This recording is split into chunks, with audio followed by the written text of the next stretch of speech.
Nocoj je premiera nove lutkovne predstave. Kako ste se pravzaprav lotili? Na zelo čudnem koncu.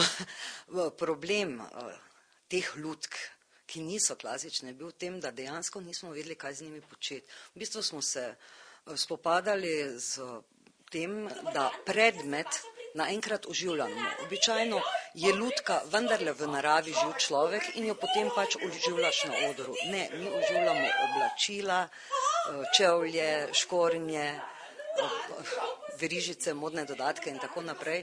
Tako da moram reči, vsa stvar je bila zelo raziskovalna. Vse, karkoli je bilo v moji glavi ali pa v scenografki ni pripravljeno, je lahko v določenem trenutku padlo, ko so prišli ustvarjalci, animatorji, igralci zraven, zato ker se je izkazalo za nemogoče ali se je pokazalo kaj kot mnogo boljšega. To se pravi, da smo dejansko 6 tednov iskali, da smo na koncu prišli do predstave. Običajno so lutke za otroke, ta predstava pa je verjetno namenjena tudi odraslim. Ja, verjetno tudi, čeprav je tematika bližja otrokom, samo ne tako malim, kot si včasih predstavljamo lutke.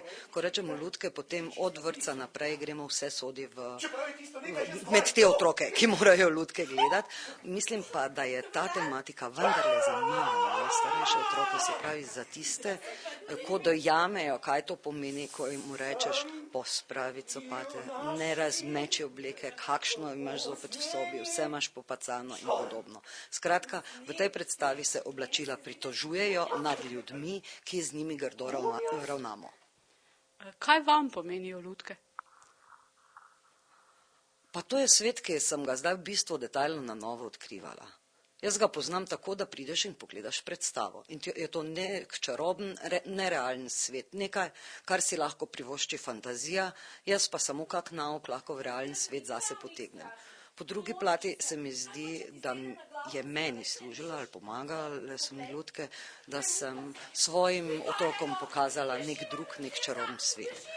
In je šlo to lažje prikazati, kaj je realno, kaj je fantazijsko, da ni samo fantazijsko lepo, da je lahko tudi to grdo in tako naprej in tako naprej. Tokrat so začele dobivati kar nek drug pomen. Čisto nič drugega niso bile več kot ljudje. Enak pomen so dobile enostavno, zato ker odzadaj stoji človek. Oziroma ideja našega mišljenja, se verjetno dolgo krilo res ne razmišlja. Samo to krilo je razmišlja tako kot vaja, ki ga animira. Tako, to je ta razlika enostavno. Je bilo težko režirati to predstavo? Pravzaprav ne, zato ker sem se naredila idiota. To, kar iz režije poznam, vsaka predstava je predstava, bomo pa še tu naredili. Ja, ampak ko to osnovo narediš, potem pa je ta drugi del naprej težko. Kadar je kaj novo, je vedno tako vznemirljivo, da niti ne opaziš, koliko težavnosti nosi s sabo.